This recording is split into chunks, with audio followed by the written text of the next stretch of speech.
Hi my lovelies, welcome back to my channel. It's lovely to see you all. What we do here is we talk about true crime cases, and sometimes we'll slip in the odd conspiracy theory or an urban legend, and we just talk about it and we share notes and we just have a wonderful traumatizing old time. So if you love true crime like I do and you're a little bit or even massively obsessed with it, then this is the channel for you. So please subscribe, like, comment, and if you see my video over on Facebook, please share it. Today we're going to jump straight back over to the UK and we're going to talk about a man called Ian Huntley. Now, Ian Huntley is a vicious, evil monster, okay? He's horrible, and what he did is he lured two 10-year-old school children into his home by the names of Holly Wells and Jessica Chapman, and he brutally killed them before dumping their bodies in a ditch near a local RAF base. That is Holly Wells and Jessica Chapman. They were the best of friends. These girls went to school together, their families were friends, they lived on the same street. They just had a beautiful little friendship. They were happy girls, they were bubbly girls, they enjoyed life. They were just wonderful, wonderful young ladies, and it's such a tragic loss to everybody involved. The case today comes out of Soham in the UK, and that is a little place near Ely, I think it's called. It's a town and it's stunning, actually. It was a nice little place, and the girls grew up there for all of their lives. On the 4th of October 2002, Jessica had returned from a holiday in Mallorca with her family, and she was spending the Saturday with her family, so on the 3rd, the day that she actually returned, she spent with her family and she did the things that she needed to do after a holiday. And then on the 4th, she so excitedly went to her friend Holly's house. And at Holly's house, they had a wonderful Sunday afternoon. There was a family barbecue, and the girls spent the time in Holly's bedroom, playing on the computer and doing things that girls do. And at approximately 6:15 p.m, Holly and Jessica decided they were going to take a little walk to the local shop to get some sweets and some snacks and things. Unfortunately, the girls didn't tell Holly's parents they were going, so they just put on their matching Man United shirts, had a picture taken, and then off they went, and sadly they were never seen alive again. Now, during the walk to the shop, they had to pass the house of a man called Ian Huntley, who is obviously who we're going to talk about today, and he knew the girls because his girlfriend Maxine Carr worked at their school, and she'd actually lost a job in that summer before the girls had broken up. So unfortunately for the girls, because they knew this man, they were happy to talk to him, and they went over to him and they spoke to him, and from that moment forward, nobody ever saw them again. Now, the official story that the police say of what happened is that Ian Huntley managed to trick the girls to come into his house by saying that obviously Maxine was inside and would they like to go and speak to her and say how sorry they were that she'd lost her job. And the girls went inside. Ian Huntley then attacked them and he strangled them, he stripped them naked, and he drove them 10 miles away from Soham, where he dumped their bodies in a ditch just outside of a RAF base, and the girls' bodies were found 14 days later. They were obviously badly decomposed, and although it does say in the official report that they were possibly strangled, it's not known. And it also can't be shown whether the girls were sexually assaulted by Ian either. But who is Ian Huntley, I hear you ask? Ian Kevin Huntley was born in Grimsby on the 31st of January 1974. His parents were Kevin and Linda Huntley. His dad was a scary man. He made the children do things they didn't want to do. Ian was afraid of his father, there's no denying that. And his mother was a gentlewoman who treated Ian like he was the prince of the world. She spoilt him, and she just genuinely babied him. Ian also had a younger brother called Wayne, and when Wayne was born, the family decided to move home, and they moved to a place called Imington. While in Imington, Ian started to attend school. He was known as the oddball. He was a strange kid. Nobody really liked him. He didn't really have any friends. He just did really strange things and behaved really oddly, and people just didn't like him. Unfortunately for Ian, he was relentlessly bullied at school. Kids would call him things like Spadehead and Mummy's Boy and things like this, and that obviously had a massive effect on him as a child, to the point that he actually moved schools. But the bullying just followed him. He was just continuously bullied until the day he left school. And upon leaving school, he had the option of either going to carry on his education or to get a job. And Ian straight away went into work, and he started work as a labourer, proper manual work. By 1994, he had been out of school a few years, and he met a local girl called Claire. Now, Claire would end up becoming his wife. They had a whirlwind romance, they married very quickly. Claire even became pregnant, but unfortunately she lost the baby. Claire would say in later interviews that Ian was a very violent man. He was a very aggressive man. He wasn't a very nice person to be around. And ultimately, their marriage did end in divorce. But the reason that their marriage ended in divorce is because Claire ended up having an affair with Ian's brother Wayne, and ended up getting into a relationship with him. So she decided that she didn't want to be with Ian anymore. That's strange in itself, going with somebody's brother, but okay. But Ian, being Ian, was a spiteful little toad and wouldn't divorce her for 5 years because he knew as soon as they got divorced, she would marry Wayne.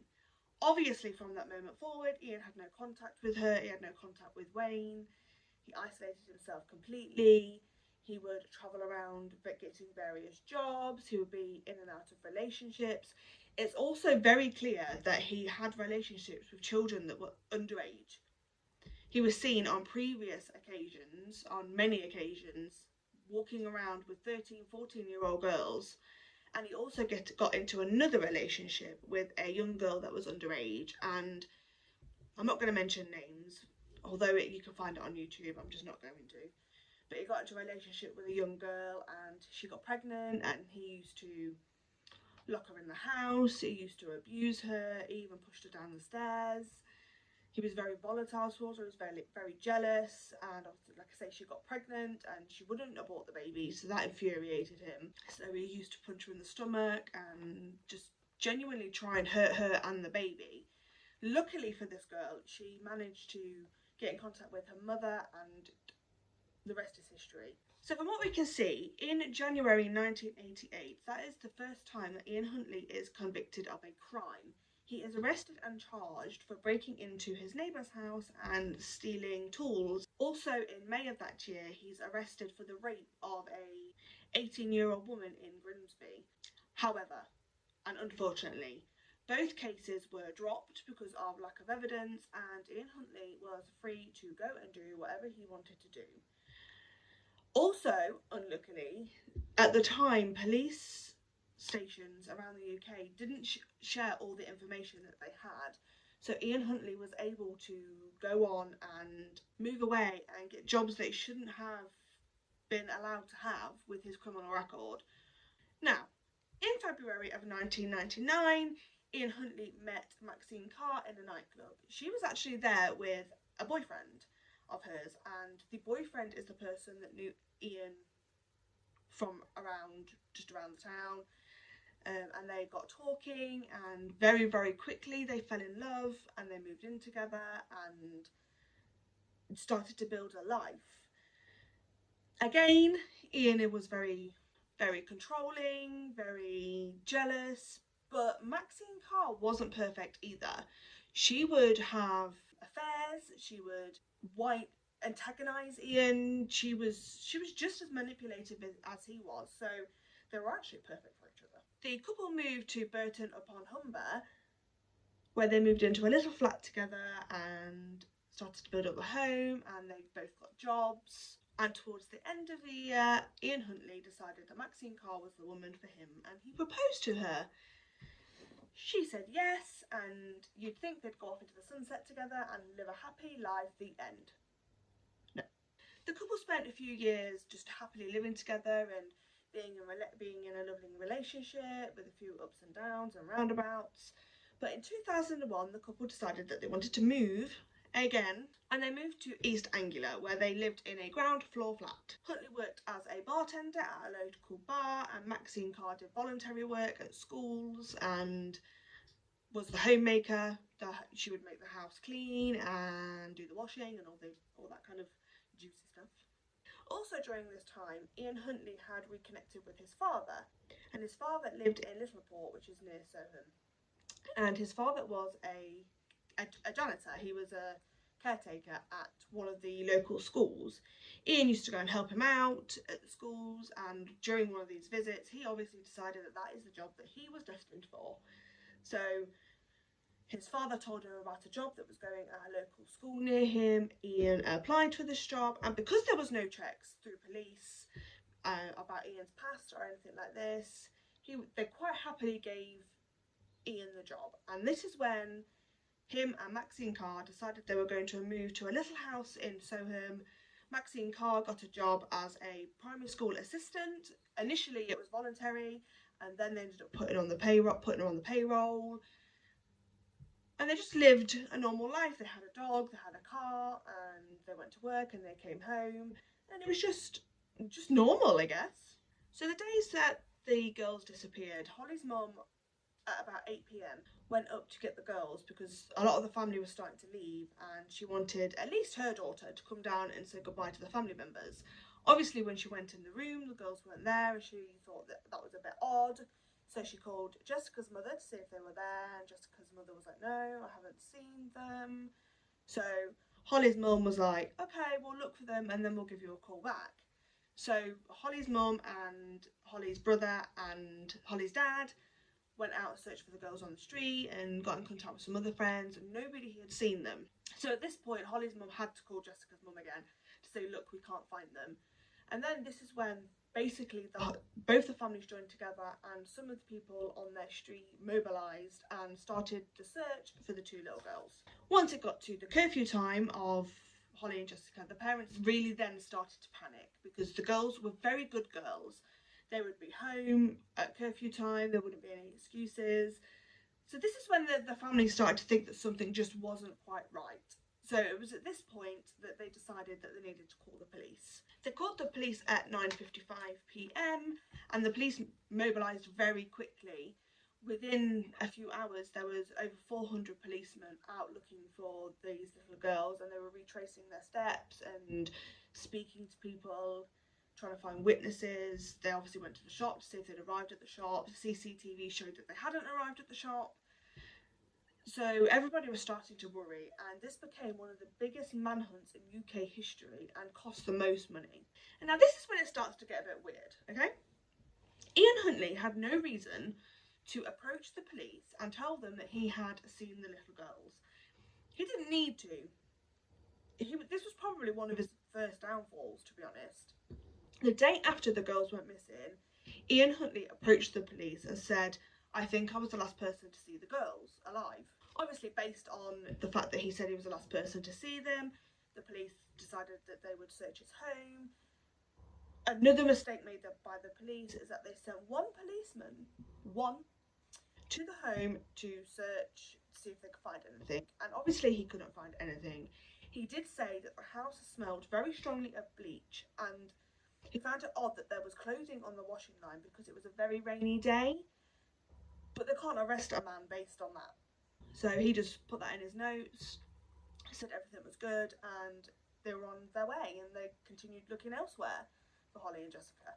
On the 8th of August, CCTV was revealed to the public, and it showed both Holly Wells and Jessica Chapman walking through a car park of the local social club. You can see they're very happy, they're laughing and they're joking and they're talking, and this is the last known images of the girls. And the reason that it was showed to the public was to boost memories, I guess. And I think they use the media sometimes to scare people into that we know that they were seen here last, and we know that you have got them. And it's like they try and scare the kidnapper or the murderer to come forward. And then on the 10th of August, there was a reconstruction of the girls' last movements, and I remember seeing this, and it was chilling. it was put on Crime Watch, and it was put on the news channels, and it's just two girls that look very similar to Holly and Jessica, dressed in their Man United shirts, just walking down the paths of the route that the police suspected they would have taken. And again, this was used to try and trigger memories. Maybe witnesses could come forward. It was a very good tactic to use. It was just very eerie, especially now. In hindsight, it's very eerie. On the 12th of August, both the parents did a press conference, and it's clear that they're very, very upset. And although police initially suspected the fathers to be involved, they were very quickly cleared, obviously. And you can just see the devastation in their eyes. Again, I think you should go and watch that on YouTube or wherever, because it's very heartbreaking, but you can clearly see how upset they are. And now this is when Ian Huntley and Maxine Carr actually start to make a few mistakes. Over the few weeks after Holly and Jessica went missing, both Maxine Carr and Ian Huntley did interviews for the local news. They were interviewed by Sky News by a man called Jeremy Thompson, and he's been in a lot of documentaries afterwards because he found stuff to help the police, essentially. So the first time that Sky News contacted Ian, he was happy to do an interview, but he made it very clear that he didn't want it to be a nationwide interview. And when asked why, he just said, "You don't know what kind of people are out there." Now we know it is because he didn't want people from his hometown in Grimsby to recognise him and realise that he had been charged with rape and theft. And he knew that these people would come forward and grass him into the police. So he just wanted it to be a local thing for people that didn't know his past. Also during this time, Maxine Carr did an interview. And this is the one that really gets me. And again, you can see it on YouTube and things. But she's talking about the girls, and she's saying about how wonderful they were and how sad they were when she didn't get the job at their school, and the girls had done her a farewell card. During this time, she was talking about the girls in past tense.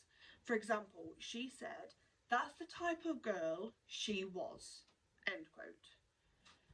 Later at trial, she said that she was talking about them in past tense, as in when she last saw them at the school.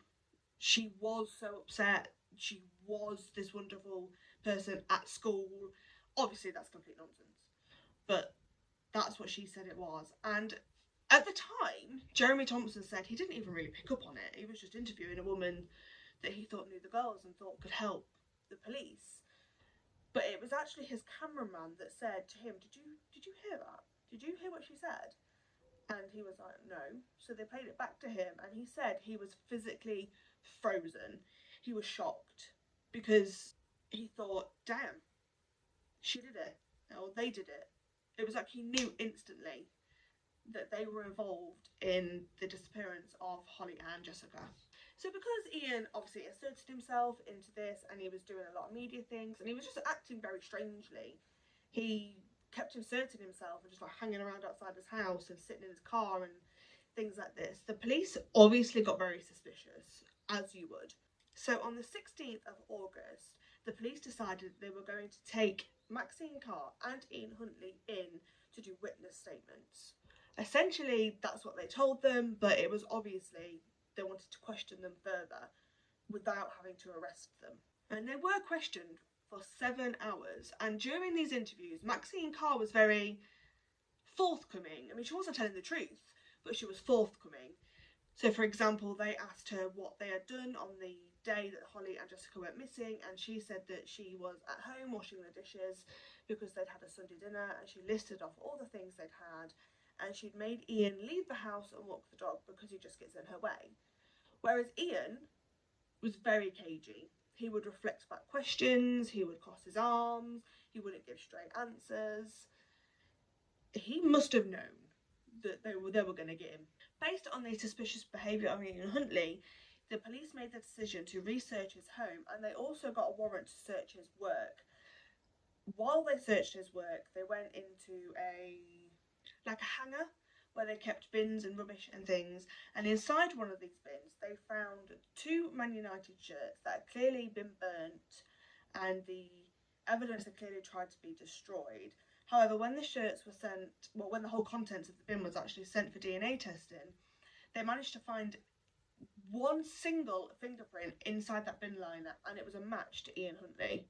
One. Two is the fact that they found DNA, hair and fibres from clothing inside Ian Huntley's home and on his boots that he wore from that day. Number three is that obviously once Ian Huntley and Maxine Carr were questioned, all phone records were checked, every single one, and this is actually played a massive part in this case, because not only did it determine that Jessica's phone was switched off outside Ian Huntley's home at 6:45 p.m, it also found out that Maxine Carr was making phone calls to Ian Huntley on the night that Jessica and Holly went missing from Grimsby. She was not even at home when the girls went missing. She was at home, she was in Grimsby visiting family, and phone records and witness statements could prove that. And obviously, finally, the media played a massive part in cracking this case, because the interviews were shown worldwide. Hundreds of tips came in, and the most important tips came in from Grimsby, just like Ian Huntley thought they would. People recognised him as somebody that had been charged with rape before, so the crime itself fitted his MO perfectly. The biggest one for me, that gets me every time, but I always forget about it, is the day after Holly Wells and Jessica Chapman went missing, Ian Huntley took his car to a local mechanic. He had all 4 tyres changed, and then when he went to pay, after having the work done, he asked the mechanic to change the date on the VAT receipt. So obviously, the mechanic came forward and said, yes, I did this, he paid me an extra £10 and I changed the date on his receipt, but this is the day he actually came in and had his tyres changed. So the police then obviously searched his car. In his car they found that the back seat cover was missing, and the inlay for his boot was also missing, and they were also able to find some dust on the underneath of his car on the suspension that was actually a match for the exact location that the girls' bodies were dumped. On the 17th of August at 4:30 a.m. in the morning, the police decided they were going to arrest both Ian Huntley and Maxine Carr. Ian Huntley was charged for the kidnap of Holly Wells and Jessica Chapman and the murder of the girls as well, and Maxine Carr was charged with perverting the course of justice and assisting an offender. Tragically, on that same day, and coincidentally on that same day, at about 12 p.m, the naked and decomposed bodies of Holly and Jessica were found in the ditch just outside the local RAF base, and they were found by a farmer or groundskeeper, went up there to do some work, and he could smell something, so he wanted to detect the smell and find out where it's coming from. And unfortunately for him, but fortunately for the parents, who are now able to let their children rest easy and rest in peace, he found their naked bodies. Once arrested and charged, Ian became even more invasive. He would answer no comment to every single question.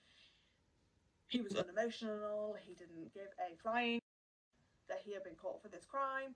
He was going to plead not guilty, and that was it. He'd be home in a few days, is what he thought. However, Maxine Carr, she was very distraught. She was very, very upset. And when the police showed her evidence, the evidence they had that convinced them that Ian Huntley had committed these crimes, she was physically upset. And you could see she was upset. Why start hammering now? She didn't want to believe that the man she loved had done this, but it became pretty clear that he did. But she kept saying, not my Ian, not my Ian, not my Ian. And when she was actually held on remand, she would write letters to Ian saying how much she loved him and how much she wanted to be with him. She was a very conflicted woman, and she didn't understand the severity, I think, of what was going on. Obviously now she understands, and she's not with Ian anymore, but at the time she was infatuated with the dude, infatuated with him. Now, also during Ian Huntley's interviews, he appeared to be mentally unstable. He would stare off into space, he would drool, he made himself look like he was obviously mentally impaired. So, which is ridiculous, but The police had to send him to a secure hospital for psychological evaluations, just to make sure that he was culpable of the crime, just to make sure he could stand trial. So on the 20th of August, they officially charged Ian with 2 counts of murder and 2 counts of kidnap and 1 count of perverting the course of justice. And Maxine Carr was officially 100% charged with perverting the course of justice and assisting an offender. However, all of Ian's initial trials and things had to be postponed because he was still undergoing psychological evaluations at the Rampton Secure Hospital, but he was detained there, so he was kept there against his will regardless. Huntley's assessments lasted approximately 2 months. He was seen by Dr. Christopher Clark. He did all his evaluations and would observe him in his day-to-day life. And then in October 2012, after he'd done all his evaluations, he deemed that Ian Huntley was, although psychopathic, he was able to stand trial. He was mentally competent and he knew exactly what he was doing. So they had Ian transferred out of the secure hospital and he was sent to Woodhall Prison in Milton Keynes to await his trial. On the 9th of June, Ian Huntley actually tried to commit suicide. He was given tablets for his psychopathic behaviours and his other few mental illnesses that he had. And what he would do is he would store up his antidepressants, and then one night he decided to take a buttload of antidepressants to try and kill himself. It didn't work. He didn't die, and he was quickly sent back to the same prison, and he was kept in isolation, and he was monitored more than he was before, so he couldn't try and get out of this again. On the 16th of June, Ian Huntley pleaded not guilty to all counts, except the count of perverting the course of justice. Weirdly, he pleaded guilty for that. I don't really know why, but that's what he did. Whereas Maxine Carr pleaded not guilty to assisting an offender, but she also pleaded guilty to perverting the course of justice. Both trials were held at Old Bailey. Ian Huntley did take the stand in his own trial because he wanted to tell his side of the story. He admitted that the girls died in his home, but he did not admit to killing them. His story is that while he was talking to the girls outside, Holly got a nosebleed and he wanted to help her stop the nosebleed, so he invited them in the house and he took them up to the bathroom to try and just stop the nosebleed and clean them up a bit. During this time, he accidentally knocked Holly into the bath, and the bath had already been filled with water because he'd taken the dog for a walk and was washing the dog when the girls arrived. And she banged her head on the way in and ultimately she drowned.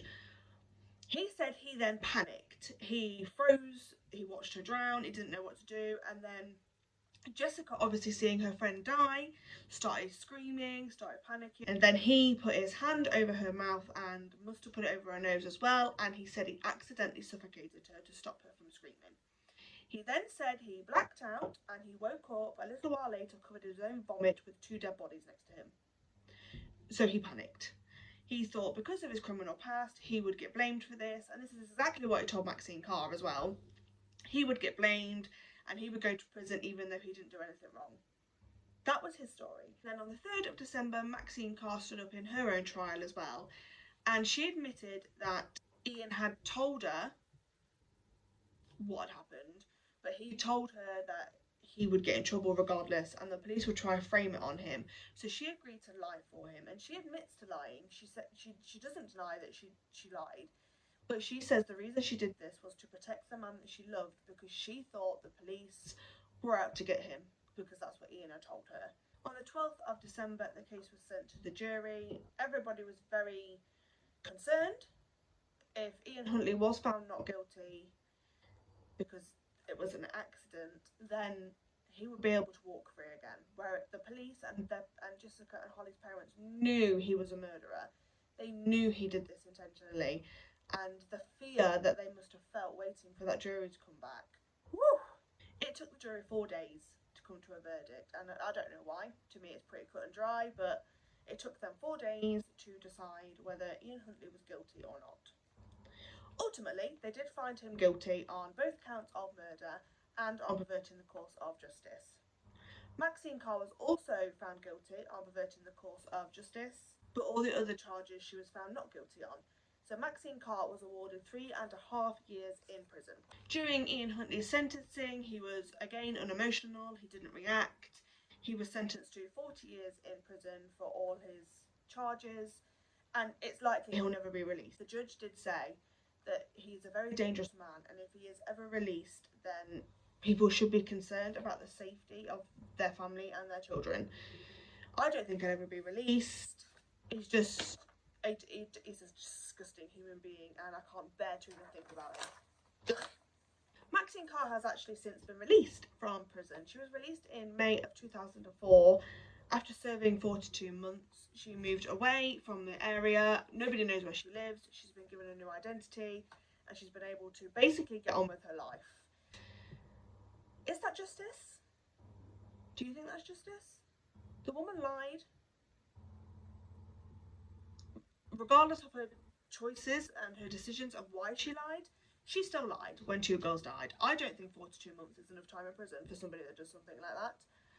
But we'll have to see what time says. She's no longer in contact with Ian. They're not engaged anymore. Like I said, nobody knows where she is. Nobody knows what she's doing. Hopefully she's learnt from this and chooses different partners and changes her life, because she messed that up. Ian Huntley is still serving time in prison. He's still there. He's currently, as I am aware, in isolation, as he has been attacked multiple times with burning water, and someone tried to slit his throat. Ian, being Ian, tried to get compensation out of the justice system. They laughed in his face.